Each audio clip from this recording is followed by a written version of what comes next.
Police say the 24-hour run for Morgan Geyser has ended. One of the attackers in the so-called Slenderman stabbing from back in 2014. Geyser fled a group home in Madison Saturday night and then turned up in another state. Our Arman Rahman is live from near the group home with more. Concerning, that's the word that Waukesha County officials used a lot to describe the situation today. That's where Geyser is set to be returned after she was found in Posen, Illinois, about 3 hours from this group home here on Cronky Drive late last night by authorities. She had left a group home here on Madison Southwest side on Saturday night, and multiple officials say that there should have been more communication when she was out on the run. She was on the loose and her whereabouts were unknown.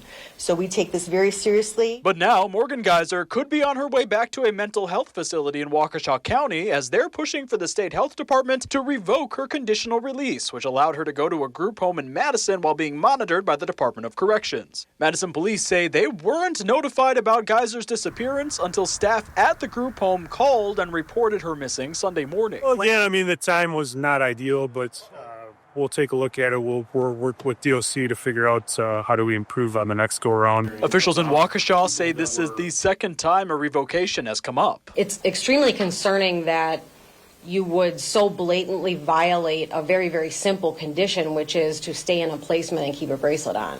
And that we have no idea what was going on is extremely concerning to the state, because immediately my thoughts went to the victim and keeping the community safe. The victim, Peyton Leitner, stabbed by Geyser in 2014 19 times, reportedly to appease the online horror character Slenderman, while her friend Anissa Wire egged her on. Waukesha District Attorney officials say neither Leitner nor her family were ever notified by any agency that Geyser was on the loose. At 12:20 this afternoon, they still had not been informed by any other agency other than our own that she had escaped, which is very concerning. There is a provision in the law that does require notification of victims' families. John Gross is a law expert at UW-Madison. Geyser was originally sentenced to 40 years in a mental health institution before she was granted her conditional release by a Waukesha County judge back in March.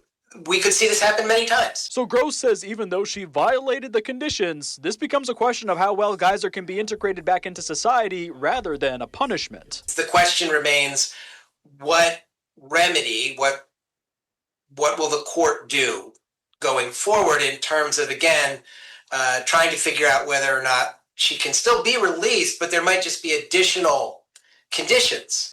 Gross says he wants people to understand that someone getting this conditional release and escaping is rare. We don't pay attention to the success stories that happen all the time in terms of rehabilitation and reintegration. Waukesha County officials say both the DHS and Governor Tony Evers' office are working on getting Geyser returned back to Wisconsin. For now, reporting live on Madison's southwest side, Arman Rahman, News 3 Now. Arman, thank you.